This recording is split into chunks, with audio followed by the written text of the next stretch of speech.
talking about what's next in technology around the way we think about paradigm shifts.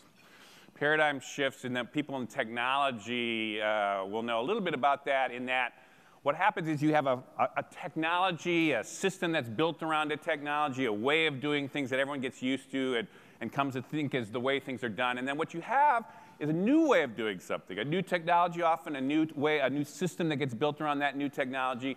And over a short period of time, that system proves its superiority to the old paradigm. And what you have is a very quick shift into this new paradigm of technology. This has happened again and again in the technology world. And it's been happening in the last several decades at a rapid pace. And in fact, we're in the middle of a bunch of paradigm shifts going on now.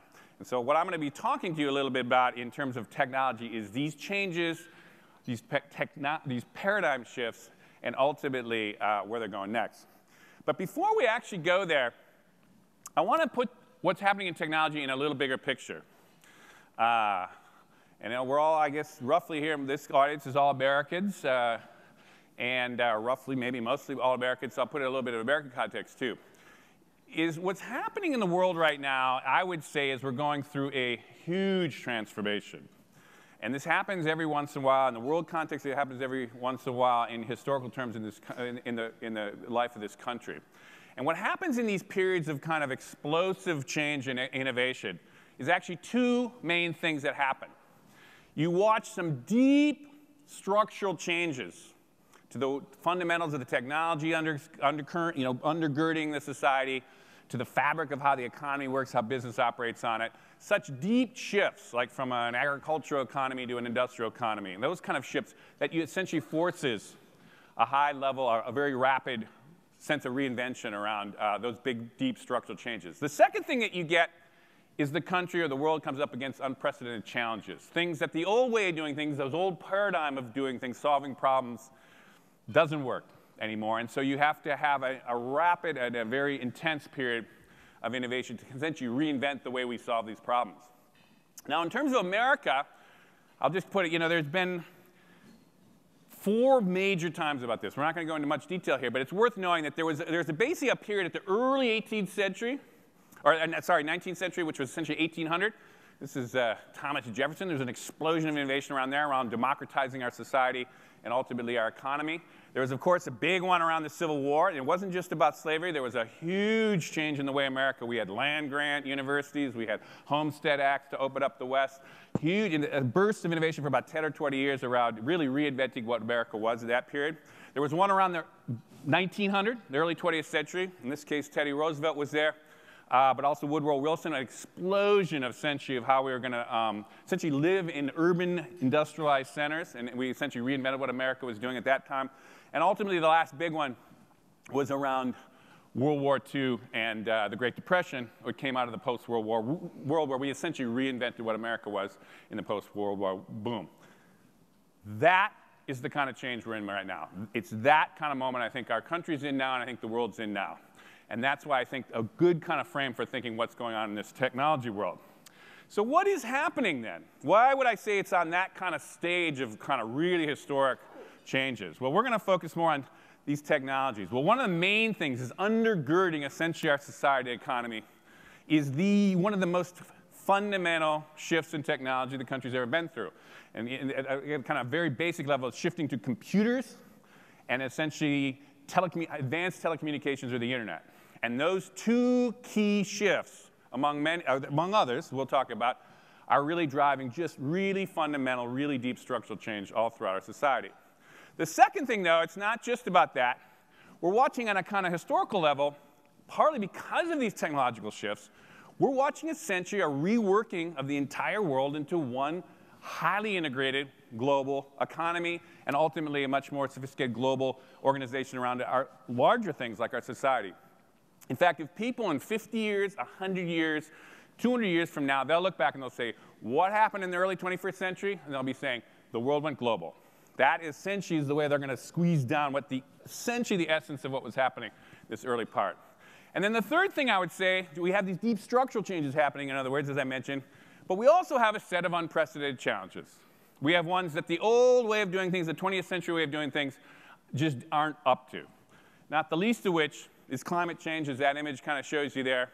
But there's all kinds of other things that are going on now, which are essentially exploding all around us. You know, we're having trouble with not just global warming, it's global terrorism. We've got migration. The education system doesn't seem to be working. The retirement system doesn't seem to be working. Our health care doesn't seem to be working. What's going on there? It's because we're watching a systemic breakdown. The old way of doing things is just not working. It's time for an incredible reinvention of what we have to do along all kinds of lines. This is why I say we're in a period of about 10, 20, 25 years now. You're going to watch a really lot of change in all kinds of different ways. So now there's a way to tell that big picture story, which I'm not going to tell as much at that level, because I'm going to focus with you folks on the technology. And I'm going to drive it down into let's just take the technological part of that, because that's IT day here. You're all here kind of roughly from kind of technological backgrounds or interest in technology. And let's look at that. And that's where I say we're going to basically show you these tectonic paradigm shifts. So we're going to focus on those paradigm shifts that I mentioned to you. And what we're going to do is we're going to see how those technological changes, in fact, force this great time of transition, and how it will essentially make for this more high-level paradigm shift of essentially a more nationalized world with independently pretty much autonomous nation states to a much more integrated global kind of world. But also other shifts, one of which we're talking about today, going from a carbon-based energy systems, oil, gas, coal, to inevitably what's going to happen over this early part of this, or this kind of by the middle of the century, to essentially a different kind of energy system of clean energy, which we're going to talk about. And ultimately, to wrap it all up, think of it as we're finally moving from the 20th century way of doing things to the 21st. That's the kind of shift. So whether you like it or not, whether you like change or not, we happen to be privileged with that we're going through this kind of moment in the life of the country. Now, to make this more coherent for you in the space of an hour here, and we'll leave hopefully a little time for some questions at the end, I'm going to break it into 6 kind of ways to think of 6 different kinds of shifts that are going on. The first one is less of a shift. I want to explain at some kind of basic level the foundational point of what's really going on in computers, the essence of what's going on there, and essentially the internet. Now, everyone kind of knows generally that those are big deals. I'm going to kind of relay the foundation of why that's such a big deal. The second thing, I'm going to focus on the 3 areas of essentially new media that we're in the midst of a really big shift right now. And we're going to talk about 3 aspects of that, represented by 3 companies from Silicon Valley that we're all kind of know and I'm quite familiar with. We'll explain about that. I'm also going to talk, though, about the shift of people, generational change, another big paradigm shift. Because it's not just tools that make a difference, it's the people using the tools. You have to understand that next generation coming up. And then I'm going to talk about 3 last things. I am going to talk about this shift in energy, because as we gear up for the coming century, this change in our energy system is going to be as significant, essentially, as the change we went through in information technologies that we're kind of celebrating today. I'm ultimately going to reflect on a little bit of what you could expect in the relative near term about how this is going to help, how the changes in information technology might help the way we solve problems, these looming huge problems we're mentioning. And ultimately, I'm going to talk about a few last remarks on this great reinvention I think we're heading into in America. So it's a lot of material. Seems like a lot of things. You go, oh my God, how are you going to do that? I'm going to connect the dots between things you know, always with a forward spin of what, in fact, is next. And let's hopefully you'll have some fun with me today. Now, the first thing I want to just lay the groundwork with is explain what is it about this digital revolution that is so powerful.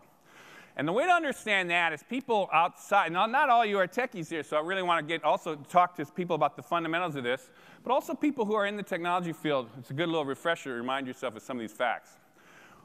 There's a core law, they call it, essentially in Silicon Valley or in basic technology circles called Moore's Law. And this was essentially the understanding by about the 70s that engineers about every 18 months could figure out a way to get twice as many integrated circuits onto a chip, the same chip. And so what you essentially were able to do is essentially shrink the size of the chip, boost the power of the chip, and drop the price. And this is essentially the juggernaut dynamic of Moore's Law. Now, what is doubling? It's worth reminding ourselves what doubling is all about. So look, if you start out with doubling, the first time things double, all right, it's a double. It's getting a little bit of traction here. It's starting to be some interesting doubles. Oh, it's starting to pop up a little bit more, a little bit more.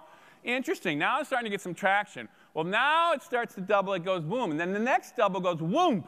And then the next double goes whoomp, it's through the ceiling. And the next one goes boom, 4 stories up. And then it's 8 stories up. That's doubling. And as you get toward the end of these doublings, the increases in power get crazy. And so what's happened essentially in practical terms is the first personal computer, some of you might remember this, back in '77, about 30 years ago, say we're taking a span here. 1 megahertz, which is essentially the unit of power of a computer, essentially in today's terms was $5,000. And then 30 years later, you could get a Dell, which is 2 gigahertz, or 2,000 megahertz, for $1,000. So if you do the math on that, you essentially, computers are 10,000 times more powerful, or you can flip it around and say they're 10,000 times cheaper. Now, if this happened in the car, if your car got, doubled or dropped in price in half every year, it'd be amazing, right? Well, this is it. This is what's so amazing about the computer industry. Now, this dynamic, by the way, is expected to go out for about 10 more years until we run into the shrinking gets so small, you start getting down to the atomic level of you just can't shrink it anymore, although there's even workarounds for that, they're thinking. So in practical terms, what happens is, actually, this is my new company. The little animated logo here of my new company I'm working on here is Next Agenda. But anyhow, the point here is now in an iPad, you essentially have the power of what a mainframe was. So here's literally the facts. Is if you take, there's another way to measure power of a computer is speed.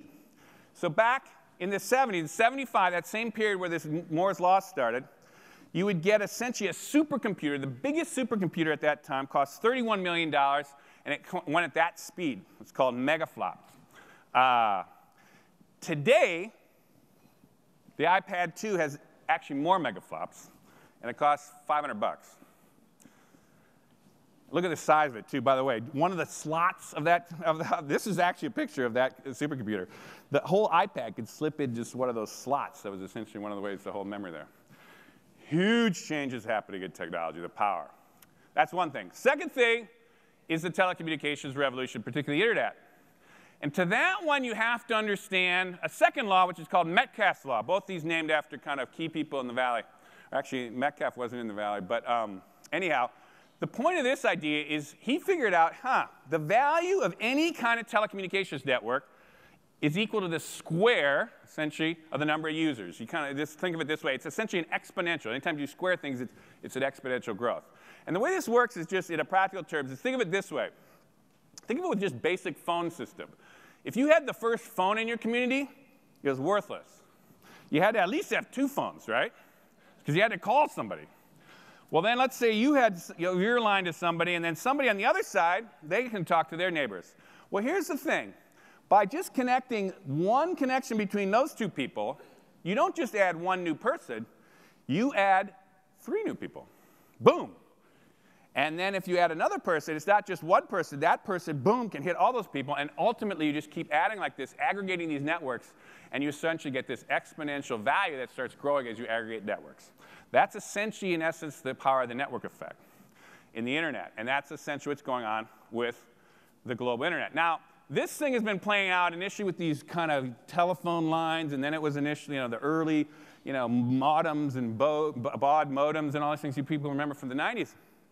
It's now gotten to the point where we've got 2 billion people on the planet now who are online.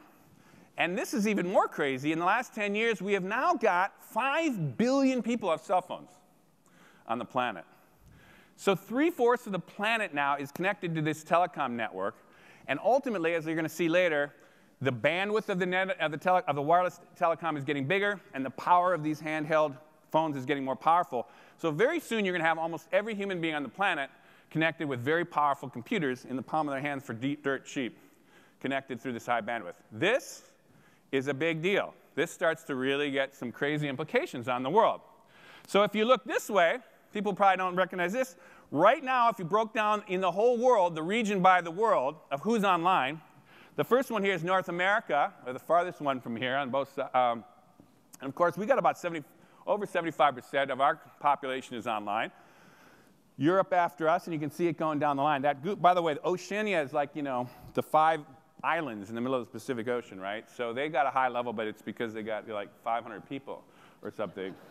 And if you were sitting on the middle of an island in the middle of the ocean, you would want to be connected to the internet, I'll tell you. But anyhow, it's pretty, look at this, all these regions of the world, the Middle East now. 30%, a third of the Middle East is online. Isn't that interesting as we kind of see the implications? Well, here, by the way, the blue is what it was at the beginning of the decade. So at the beginning of the decade, look at all those regions. There basically nobody in the Middle East was online, just 10 years ago. And now a third of them. And yeah, look at every one of those regions. Huge changes have just come in the last 10 years. And as I mentioned through the wireless thing, it's essentially going to wire everybody up in the next 10. Boom. And so what happens? The entire Middle East is exploding. And people are talking about why? Because they finally have these tools that are just kind of extremely powerful to us. So, paradigm shifts. Let's get into what, because it's not just the tools, it's also the systems around the tools. So how does a paradigm shift work? Well, the first thing you got to understand about technology, and this is actually anybody who's an investor in technology, just thinking about technology, this is the classic way to understand this, and it's actually a really good way to think. Now, any new technology that gets adopted into society or into a market goes through basically these stages. You start off with the innovators who jump on the new thing and really want to play with it and push it and play with it and figure it out. That's always a very small part, but it's also a very innovative crew, and it's also the crew that starts to make it popular. Then you get the early adopters who say, oh, that's really, they're maybe not creating it, but they're basically seeing it very early and jumping on it. Then you hit a point where you get the early majority, essentially, which is like, oh, I get it now, boom, I'm going to be at least the first on my block to do it. Ultimately say, I get it. The late majority says, I'm on board. I'll get my cell phone eventually. And then you get the laggards, the people that kicking and screaming, are going to hang on to a black and white TV until you can't even buy a black and white TV, right? This happens with all technologies, essentially. The skill is understanding where you are in this curve and which ones are really going to take off permanently. And that's where you get guys, that's where people make their money, and that's where people get aligned in their business plans. Anyhow, the second thing is it's not just the adoption of the technology. The second thing is the systems of how you work with that technology. How does it affect business? How do you do things with it? And that works in this paradigm shift thing, which I alluded to at the beginning of the talk, which is essentially there's an old way of doing things, a system or routines. It's like everyone knows how this works. OK, I get how that does. And then what happens is somebody has a new idea and says, there's a totally different way you could do this with a new technology usually. And it's usually rooted in new technology, but not always. It could be a new approach to something. And that's interesting, but there's a lot of people with new ideas. It takes essentially the next stage is somebody that adopts it early and proves or maybe it's not just one person, but several people prove that this is a better way to go. And as soon as that happens, and you say that is clearly superior to this old way, what happens in almost a flash of a blink of a historical blink of an eye, everyone shifts. And in fact, the old thing doesn't totally go away, but essentially all the energy goes to the new thing. This happens over and over and over again in technology. And in fact, the biggest thing, and another big way to understand the paradigm shift that's going on the biggest level, is essentially we've been watching top-down systems, centralized systems, mainframe systems, broadcast television systems, all these systems that were essentially hierarchical are essentially in this struggle with all the kind of bottom-up, decentralized, kind of out-of-control systems. And ultimately, we're watching this huge meta-paradigm shift happening. That's another way to think of it. But the way I'm going to show you, and so here's an example. The one that's actually been on our minds is you had this old way of doing old media, whether it was newspapers or books or magazines or radio, TV, music, worked perfectly fine in the 21st century, all essentially broadcasts. Some professionals at the top choosing, and everybody just listened and watched and kind of read at the bottom, right? Well, what happened with that internet is it knocked everyone on its butt. And essentially, boom, you've got this paradigm shift. And what I'm going to basically do is I'm going to tell you 3 of them here in the stories of 3 companies that's essentially about the future, where it's going in the mobile, where it's going in the video, and where it's going in social. And we're in the middle of these ones, so you can see the power of what's happening, but it's not fully played out. So you can kind of still see why we're in the midst of it. The first one starts with Steve Jobs. And everyone loves, or now everyone's kind of lionizing Steve Jobs. But the thing about Steve Jobs is he had a singular vision of what was going to happen with this stuff, and he stuck to it from the 70s until now, and it's finally paying off. And one of the ways you could actually see how it's paying off is essentially if you look at the stock prices of his other rival boomer, when I say baby boomer, Bill Gates. And this is the stock prices starting in 1990, when they basically were the same between Microsoft and Apple. And of course, what happened with Microsoft is in the 90s, over the boom, their stock price went crazy. And everybody thought, oh my God, this is like, it totally made sense. That was the way. And Jobs just kept going, nope, nope, nope. It's this mobile, personalized thing, and I'm just going to keep at this thing. And he kept going, kept going, kept going. And what happened? Eventually, by the last decade, the 2000s, it started catching on with his ideas. And ultimately, it was the iPod, then it was the iPhone, and then now it's the iPad. And now, Apple is the most valuable technology company in the world, bar none. And in fact, it's going up. So what is that vision then? Well, one of the visions, this is the latest manifestation of it. People say, well, what's with this kind of iPad? Is this a big deal or not? It is a big deal. And I'm going to show you very quickly why it's a big deal, and why basically everyone here is going to have one of these things or something similar in the next 2 to 3 years. It's essentially the last piece of the tool that allows all the digital media to finally work in a consumption way. It's essentially the medium that lets you go to long-form books, serious, deep kind of understanding things, allows you to really sit with it, curl up with it, spend a lot of time with it. It's also the format that finally allows you to get newspapers and magazines in all its kind of glory in a way that you can really do it without the big broadsheets or the printed pages. And ultimately, it marries it at the same time with this extremely powerful new thing, which we're going to talk about a little bit, video. It is essentially this final interface that's bigger than the phone and mobile, but not as big as this kind of, even a laptop, which is too big to kind of lug around with you. This was the kind of the missing piece, and now it's in place. And the evidence is, when they came out with the iPad 2 about basically a year ago, or iPad 1 a year ago, in the first 9 months, they sold 15 million of these things, and it was basically considered the fastest growing new product in history, not just the fastest growing tech thing. They've never seen a product go that fast. Now the iPad 2 is out.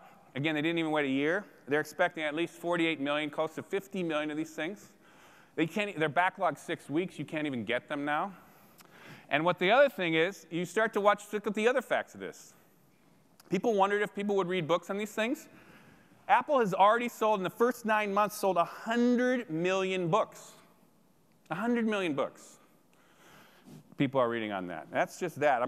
Now, the flip side is everybody's behind this. You went to the Consumer Electronics Show at the beginning of this year. There are no less than 50 tablets. 50 distinct companies with distinct tablets now following the wake of this thing. That's what happens when you start seeing the early majority kind of kick in here. And ultimately, you got, and that's now we talk about Amazon, 100 million books for Apple. They're not even in the book business. Basically, Amazon is. But look at these numbers. Amazon now sells more ebooks than paperback books. It's 3 times as many ebooks than hardbacks. And ultimately, they've got basically 800,000 titles now. They don't even have all the titles in there, but they're coming fast. If anyone needed evidence that this is the way people are going to read books, look at those numbers. So essentially, and then the next thing that's going to happen is the capability of these new tablets, because you can interact, you can see all these things, you've got video, is essentially you're watching the reinvention of books. And this is actually, Al Gore just came out with a book last Friday. It's the first version of a book I've seen like this that isn't just about reading the books and flipping the pages. It's actually using video. It's using all kinds of interactive graphics, and it's actually doing what essentially is going to get reinvented there. My company is actually involved with a project now with a European company where we're doing the same thing with another book on the mobile media future. So you're watching the book get reinvented around this stuff too. So just to remind you how that works, iPad 1, iPad 2, and these early things track the inevitable. This is what's going to happen in that space. Now, the second thing that's so wild about what Jobs was, he wasn't just working on consuming media. He's been thinking about producing media. And essentially what he's come up with the iPhone, was essentially a tool that allows anybody to essentially create media. So, for example, this thing will shoot, the iPhone 4 now shoots HD video. HD video 10 years ago would have cost you $10,000 at least to get a good HD camera. And now, $199, and anybody would walk around with the HD version of that. You're always connected. You can always kind of report on stuff. And ultimately now you got 100 million iPhones now have been sold in the last 3 years. And of course, smartphones are following in their wake, the same thing like with the tablets. So on top of that, there's all these apps. So people say, well, what's apps? Apps are essentially making very complex things that are hard to do or only techies can do, just make it dead simple. So all you got to do is push your button and boom, something neat happens. It makes everything idiot-proof. And this is the way the computer industry is going now. It's like, and just, look at the numbers. Again, there's been 1 billion of these things that are downloaded. Every day, 5.5 million. And of course, Google and Androids and all these different, all kinds of these are happening. They're happening now on TVs. They're happening on desktops. The app world is exploding, but making it easy for anybody to do complex things. Now, here's one of the things that's a forward spin thing that most people haven't really totally gotten, because I've kind of been laying out things that are starting to be understood. This one is one that I would really point to. Built into every iPhone now and every iMac and now every iPad is the ability to essentially communicate with full motion video between two people, two individuals. It's called FaceTime. And it hasn't really been pressed yet, but it's a little early in its phase. But this thing is a very big deal. This is essentially the way that we are going to open up full video channel between individuals, which will blow away voice channels or even particularly texting channels. And the reason this is important is we have essentially been perfecting for 1 million years how to communicate through our face. How do we communicate face to face? So when someone's winking at you, or they kind of screw their nose up, or they kind of you can read people beautifully, because we've had 1 million years of evolution to figure this out. You can't really figure out when that guy is texting you, something, what the heck he really means, what he's really feeling. You can't read him. We're going from that world to this world in the space of the next 5 years. That's a big deal. That really makes communication pretty amazing. Now, to do that, we're shifting now to the second piece, which is the video future. Because if that was the mobile future is happening, hang on for that ride, the second ride is the video future. And the video future we're already in, but people just haven't fully understood it yet. And the ones to understand in this one is the Google guys, who are not the boomers, they're the Gen X generation below that. And these are the Google guys who essentially bought YouTube, because I'm going to talk about YouTube here, although Google has its own story, which is really interesting to talk about as well. Now, what you need to know if you're not in the computer industry is this is the best way to understand what's happened to the internet in the last 20 years. And that there's basically been 2 booms in the internet. There's the first boom, think of it as the low bandwidth boom. And that's where essentially the pipes were thin, and they could only suck in anything that had to do with text or photo. So any media that could get on that thing, which was text and photos, did so. And if you look at that story, I was at Wired at the time, and people were like, oh, no one's going to read text, or, newspapers don't have to worry, whatever. Anyhow, of course, that story played out exactly that way. We know how that went. The second decade is the high bandwidth boom, internet boom. And the reason that is because the media after this needed bigger bandwidth. And in fact, the first industries to get hit were the next size up files. So which are the next biggest files in media? Sound files. So who got hit first? Music industry. And what happened? All these kids were doing Napster and trading songs and blew apart the music industry in the early part of the 2000s, right? Then what happened? Bigger files? TV. What happened? YouTube. Boom, that happened. And now what we're watching is we're watching the whole film industry essentially getting upended by Netflix now. Netflix actually moves more. It takes more bandwidth on the internet in any given night in the United States now than anybody. And essentially that's because they're moving insane amounts of movies, essentially, over the internet. So anyhow, that's one way to think about this. And the way to kind of understand it from a kind of practical point of view is to send a piece of text is that much information. To send a photo is that big. That's essentially equivalent of video. Huge amount of information to moving motion video. 30 times a second, you've got to move information on what that person's doing, right? 30 times a second, a lot of information. But why is that important? Because of that exact thing. That motion allows you to see the winks, see the little subtle things. It's essentially conveys an incredible density of information to you, but takes a lot of room. So we had to build the pipes out. And that's what basically happened.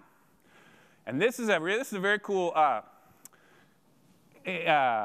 data here is essentially this is the traffic on the backbone of the internet from 1990 to 2010, the same 20 years I just pointed out to you. Now, if you start, it's a percentage of traffic.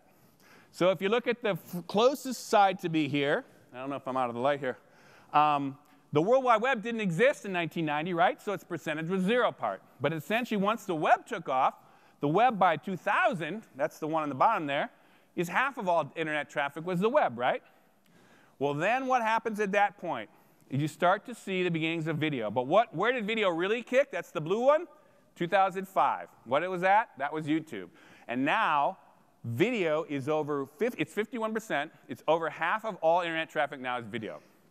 Already, half of all internet. But the thing that gets really wild is Cisco, they might even be here, who essentially is one of the, is essentially the routers of the internet, predicts that by 2015, only 5 years out, 90% of all internet traffic will be video. 90%. Now, that doesn't mean there won't be anything on the web. It means as a percentage, because the web will still be robust and tons of stuff happening. It's that the percentage of the traffic will be video. So anybody who's contemplating not doing video because, oh, it's a fad, look at the numbers. You'd be crazy not to move into video right now, if you're marketing your company or whatever you want to do. So who is the star of this? It's, of course, YouTube. But remember, YouTube did not exist in 2005. They were incorporated in December of 2005. Or actually not incorporated. They actually launched in December of 2005. And so the first official launch there, they had 8 million views. Today, every single day, on 2 billion views, 2 billion videos are streaming off of YouTube. Every day. Tomorrow, another 2 billion. There's only 6.7 billion people on the planet. It's an insane amount of video that's happening. But the other side is the upload side of it, is in fact, what's getting uploaded every single day, actually every single minute, you got 24 hours of video being uploaded every single minute on YouTube. And to put that in context, because you don't even know how big that is, the other way to think of it is, in the space of 60 days, more video is put into YouTube than all the television networks ever produced in the last 60 years. 60 days. Now, a lot of it's kind of goofy and a little crap. That's true. But there is a lot of really good stuff in there. And my company, we're all over this video stuff. So now it's very serious. All really serious videos going into that now. Anyhow, clearly a trend. The other thing I mentioned, these video channels, these open video channels that will kind of watch this happening with Apple's FaceTime. Already, Skype is the best example of this. Skype, right now, you can actually open video channels with people all over the world. Anyone who has a college kid probably does this every Sunday night or whatever with their college kid now. It's the one way the parents connect. I got a college freshman, and you open these video channels between these people wherever they are. I do a lot of my business now with Europe is through these open video channels. But here's the numbers. 500 million people are doing this right now. 500 million. It isn't just Pete Leiden and a few kids in college. It's a lot of people doing this. And again, look at where it's going. So that's video. The third one is social media. And I got to speed it up here a little bit here just to kind of keep it going. There's a lot of information here. Social media, people have all heard about Facebook. And so this is where you go. The next generation down is the millennial generation. And that's, of course, Zuckerberg, who is the founder of essentially Facebook. Now, the other way, that Metcalfe's law thing I explained, the more practical way to understand this is this. And this is understand why social networks are so powerful. Is essentially you get exponential growth in social networks from a very interesting, simple dynamic. It's that if you start with one guy or one woman in a network and they say, I'm going to invite 2 people. And you say, OK, now there's 3 of us. And those 2 people say, OK, I'll invite just 2 people. Boom. You've just doubled. Doubled. By square, it's exponential. And those 2, those 4, they say, OK, I'm going to just invite just 2. It's easy to do 2. Boom. Doubled again. And those 2, they do the same. Boom. They double again. And then you're back in that doubling thing I showed you, which is the next click would, boom, shoot it out to the edge of the stage. And the next one would, boom, shoot it out close to the edge of the wall, and then a boom, blast through the wall, and pretty soon you'd be across the street, right? That's what's happening with social networks. No one person is doing any much more work than just inviting 2 people, or whatever, 500 people in some cases. But so what's happened now is if you take the biggest countries in the world, China and India being the biggest, and the 3rd biggest is the United States, Facebook is now the 3rd biggest country in the world. It's got 550 million people, and they don't have any peasants. Everybody's a college or high school educated person. It is an incredible group of people, and it's growing. It's growing. In fact, I don't know the latest numbers, but back when I was checking about 6 months ago, they were adding 700,000 new people a day. That's like the size of the LA Times every day. Crazy numbers. And then, of course, the numbers here, we could go through this in more time. But people say, oh, well, OK, what's the big deal? Well, one of the things is out of that 550, half of them use it every day. So you can say, well, it's not just you go on once. They go on every day. The average user basically spends an hour every day on it, the average user. So this is not just a trivial little thing. This is people, and they're moving an insane amount of data around, sharing it essentially, which is what shared content is all about. This is essentially the way people are communicating. Now, Twitter. I'm just going to, this obvious thing here to say Twitter, but people go, what's the big deal about Twitter? Well, think about it this way. I tell general audiences about this. Think about it this way. What if you could choose 100 of the smartest people you know in the world that you don't even personally know? Just, I know that guy, Bill Gates or something, or I know somebody who I'm interested in. And that person every day would tell you something significant about what they're thinking about and link you to what they think is really interesting to look at out of all the things to look at. And it was free. That would be a pretty cool thing, right? People would pay a lot of money for that. You'd think about it. In fact, but that's Twitter. It's like every day you can just connect, oh, what is that guy thinking? Wow, that's interesting. Oh, what did he say I should look? I'm going to look at that thing. That's social networking through Twitter. Twitter, very powerful. Think of Twitter as like a research tool. That's what it is. It's like, what are smart people thinking now? That's the serious way to think of Twitter. Anyhow, very powerful thing. Those are the numbers, of course, and it's the same curve I've been showing you guys. But anyhow, if you want to see, and this is the number of tweets. Those little tweets add up, by the way. There's 5 billion tweets that are posted every quarter. So that adds up to a lot of big, long books. So anyhow, it's not just little tweets. It's an insane amount of really extremely precise, interesting information. Now, who is driving this thing? And we got to move here. It's not just about technology. It's about generational change, too. And I know that there's a video feed here, I think, to a side group here that's apparently students are here from the region are here. And I hope they're listening here, because this millennial generation, think of this as all the young people from about age 30, in their 20s and teens.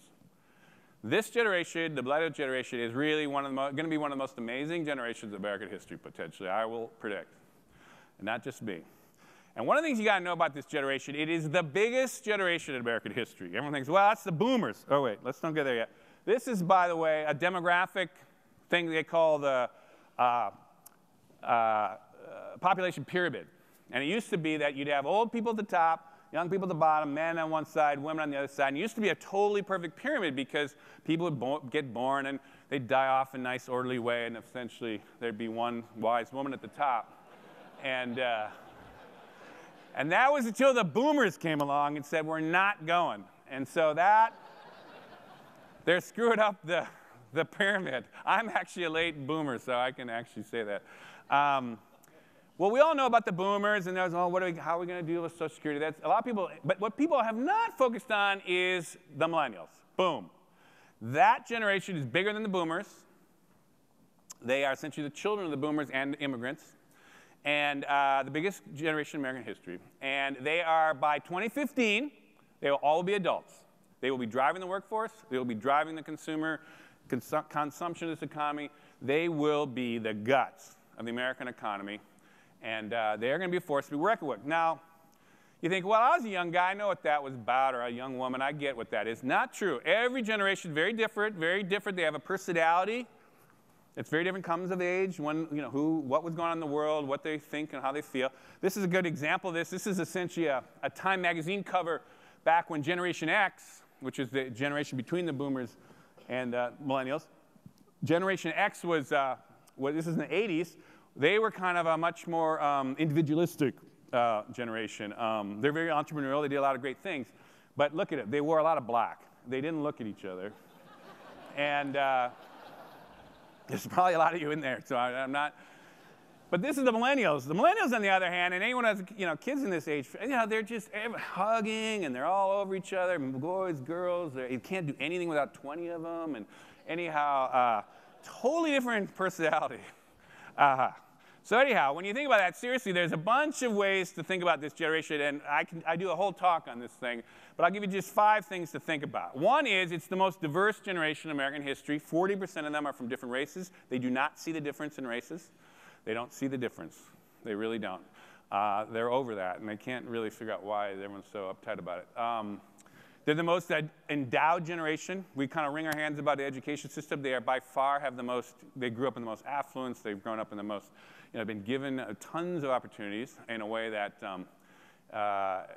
clearly there's a crew, there's a, there are groups that are struggling in that, but in general, as a generation, incredibly they're the most global generation. Like, at least 25% of all college kids now do study abroad at some point. In elite schools, it's like 60% of people in elite schools now go abroad. Incredible kind of access to the world. They're extremely civic-minded, unlike generations before them. Can do, into politics, love, getting into that. And ultimately, optimistic, can-do folks. Really different generation, really powerful generation. And of course, born into this world. This is the crew that they don't even get. Like, what was a dial-up telephone? Don't even know. Anyhow, it makes it. This is where they're coming of age. Now, not just Americans. And this just to give you a little sense of what's happening all over the world. This is happening all over the world. And here's a little fact. You want to understand what's going on in the Middle East? Look at this next slide. This is the millennial. Actually, this isn't just the millennials. This is everyone under age 30 in these countries. Well, let's think. In the United States, 41% of our population is under 30 right now. Basically, the millennials, and then the little kids that we haven't figured out what to call them yet. Because you don't really understand what a generation is until they kind of come of age. So, wow, Tunisia had that big revolution, right? Wow, they had 51%. Interesting. Well, there's a lot that's happening all over the Middle East. Interesting. Libya, that's a problem place. Boom. Wow, 61% under 30. Egypt, wow, they had that revolution. Wow, interesting. Isn't that interesting? Jordan's been having trouble. Syria's been having trouble. Iraq's having trouble. And Yemen's a big place, right? Yeah, 75%. 3/4 of the country's under 30. Tools and demographics. Apply it to the world, you can see the world in real change. So, I want to shift to final, kind of as we start turning towards the end of this thing. Look ahead to the next technologies that are beyond the IT stuff. And the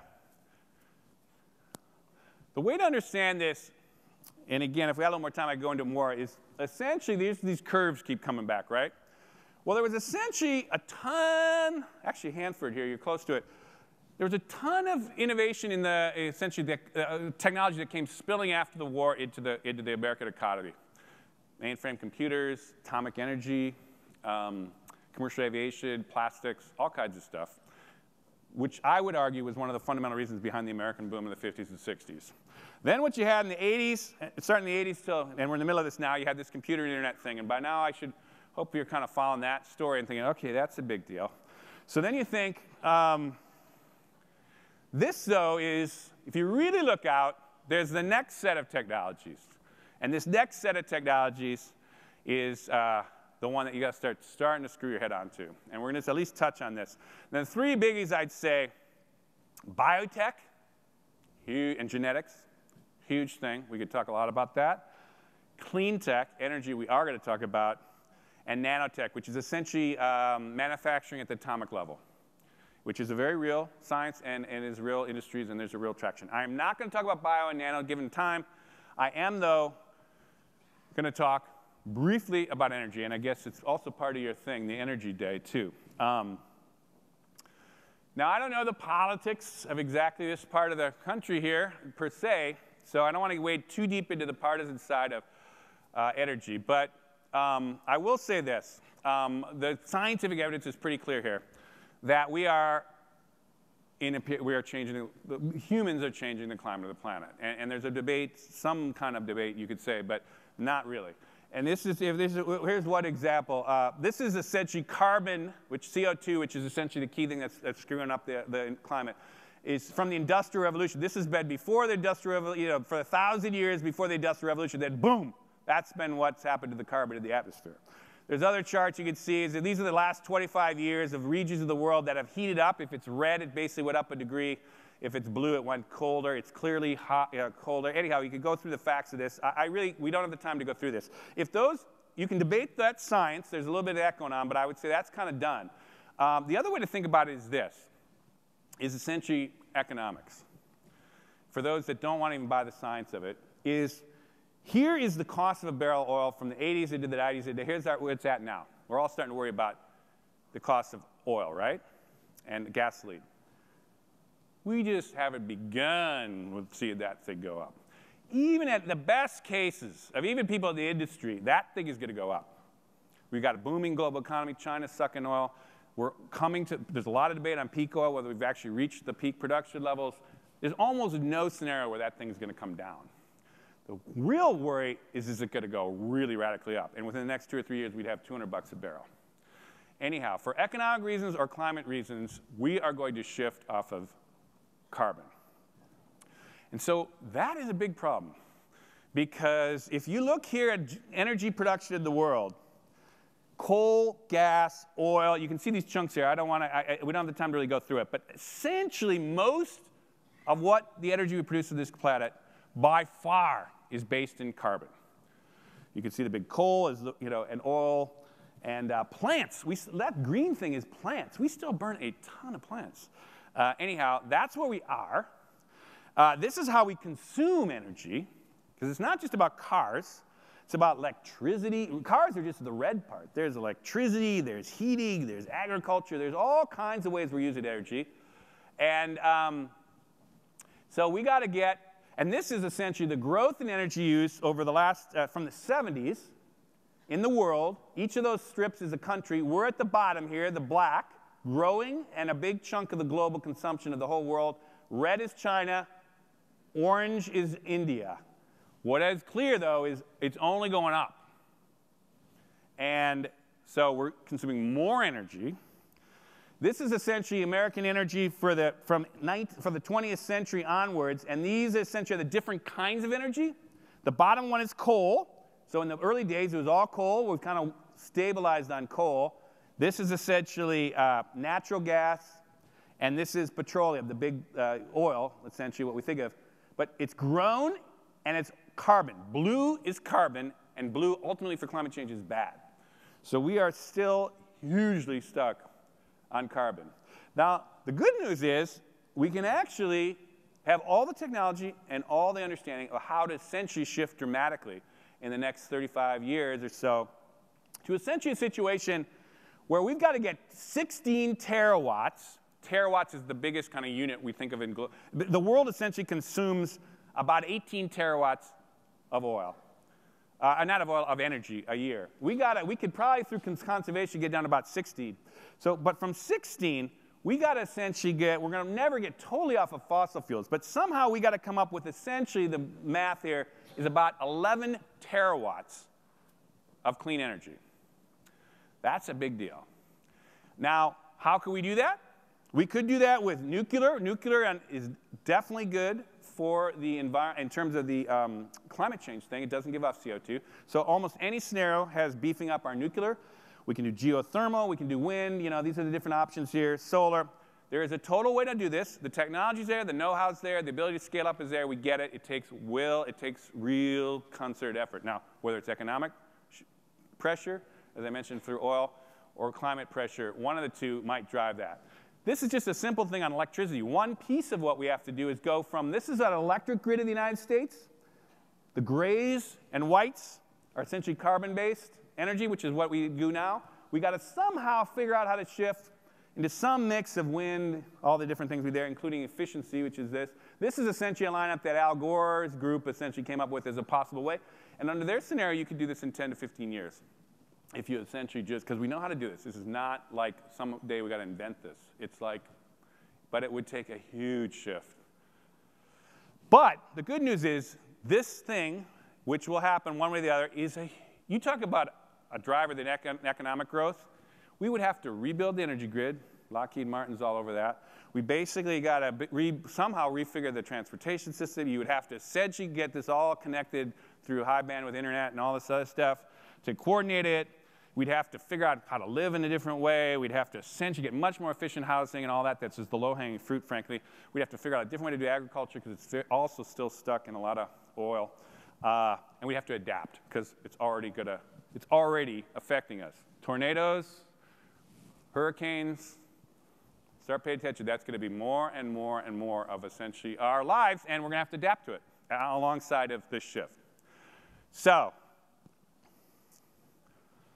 we got to do some kind of paradigm shift. Now, this is where I'm going to end here. The last little rud here. I think you're still with me, so let me just run with this. A quick ending, a kind of an ending here. There has got to be a shift in politics. Now, the first thing I want to explain is there has been a paradigm shift. Because I was giving you this paradigm shift in media. I'm going to give you a quick shot of what happened in the last cycle as a paradigm shift in politics, and I'm going to allude to the next shift that's going to be more substantive coming, I think, not necessarily this cycle, but in the next 10 to 20 years. The quick thing to think about is paradigm shift in politics was this. Is essentially, we went from essentially a way of doing politics that was born of broadcast television with this guy, JFK, and it consisted of three things. This is the old paradigm. This is the way to think of it. How does the system change? The old system said, we get wealthy people's special interests, whether it's unions or corporations, but that's how you get the money. The party controls everything, and the candidates always had to come through the party somehow. And then you use broadcast television. And that's how you won elections. Whoever did this best always won. It didn't, went back and forth between the parties, but that was the way everyone won in politics. Until last cycle. And last cycle, Obama was the perfect example, but it happened through a bunch of people beyond him, was it said, using this new technology, we can actually flip the whole model. We could essentially figure out a way to actually aggregate many, many, many middle-class people to put in money instead of the big money. You could do that using new technology. You wouldn't need the party. You could actually organize people outside the party. And the third thing is he said, you wouldn't need all that broadcast television. You could actually start using the internet web. That's what Obama did. And regardless, again, this is the partisan thing. This is just the facts. And so basically what Obama did is he raised almost double the amount of money, basically based mostly on under $200. Half of his money came from under $200. So how that worked. The other thing he figured out was, hey, you're not going to just get a small centralized campaign staff. You're going to get, he literally had 2 million people working on his campaign through his website. And ultimately, you said, it's not just television. You don't see television. But then you started going, wow, you can produce this web video for nothing. And people, your followers do it. You can distribute it for nothing. You can do it local buys. You can do national buys. You can even do global buys for nothing. That's a paradigm shift. And that's what he used. And that's why he, remember this. Remember the black guy with 2 years experience in the Senate, who everybody said was never going to beat Hillary Clinton. And now he's the president. Now, I'm just using this just as an example to say that's taking advantage of a paradigm shift. So he essentially, among others, figured out how you made that political shift from worrying about the wealthy to the many, party to the people, TV, the web. Now, this is how politics. Now, Republicans are all doing it now. Everybody knows that paradigm now. And so there's no strategic advantage, frankly, in jumping on that bandwagon because everybody's on that side now of the divide. So anyhow, that's how it works. Now, so I'm going to tell you, so what's next? What's next is essentially the shift in solving problems. Technology has 3 key attributes that would make sense to apply to solving all these problems we're facing. One is you can scale. And I've already been through this a million ways of how to scale. So I'm not even going to prove that. Just say we get how technology can scale many, many more people into doing something than a small group. The second thing it can do, because of all those people, is you can parallel process. This is a server farm. This is essentially how which superseded supercomputers. And why? Because people said, if you ask a question to essentially a server farm, you could break up the problem into a bunch of little things, send it to the little brains of these little kind of slow-moving, relatively slow-moving computers. They'd each solve a piece of it, and then they'd slap it back to you in an instantaneous second through telecommunications. That's the server farm. That's how Google works. That's how you get that back in a second. It's essentially it distributes your problem and brings it back in like this flash of an eye. So anyhow, but you can start to do that in a bigger way. You can say, so we can start taking all these problems I showed you at the beginning there, and we can start actually breaking even all those problems down, and you can actually scale tens of thousands and millions of people, frankly, around this, working on these things. So that's the way you can start to do things besides just having everyone go to Washington and sit in a think tank and get 10 people in a room. This is the way you start to do things. Ultimately, though, this is the key one. You could start to break down space and time. Space. So we are now going from a physical meeting here is how we've solved problems from ever. Physical people in the same room.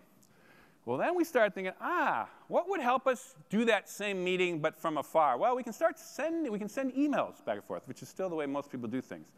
And then we realized, you could actually have instant messaging. Same time you could talk to people. And so then there was Skype. You can open these videos. And so anyhow, what we've had is a proliferation of these little pieces of the tools of like, we can collaborate from afar. Well, what's happening now is you're starting to watch essentially different. Now you're to the next generation, which is like, how do we integrate all those things into a different way? And now there's a bunch of startups, like Jive is one of them here. I don't know how do you know these Yammer's Box. They're starting to say, how do we start to integrate that experience so that all you have to do is use one tool or several tools and essentially can get to the point where you're getting to essentially where you get a virtual meeting here, which is getting close to the subtlety and complexity of physical meetings. That's the goal. Well, the thing is, the technology is getting us close there. It's not there yet, but I would say within 5 to 10 years, we will be able to hold the same kind of what it takes in this physical meeting. You see me, you feel me, we're connecting. We'll be able to do that virtually. And then once you start doing that, you can scale up these problems. Now, the proof of this, and this is how I'm going to end here, is I want to show you an example of this, which is an example of taking advantage of these new tools to do something that is extremely nuanced and extremely complex that is a nice insight into how we're going to get into the future here and solve these things. And this is essentially the virtual choir. What this guy did was he took a YouTube video in which he basically conducted and gave people music, and he had all these people on the internet just let random people essentially audition and send him their video of them singing. And he chose the right ones. He got them to practice. He got them to sing. And they basically came up with, I'll show you a little fragment of this thing.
And there you get a little glimpse.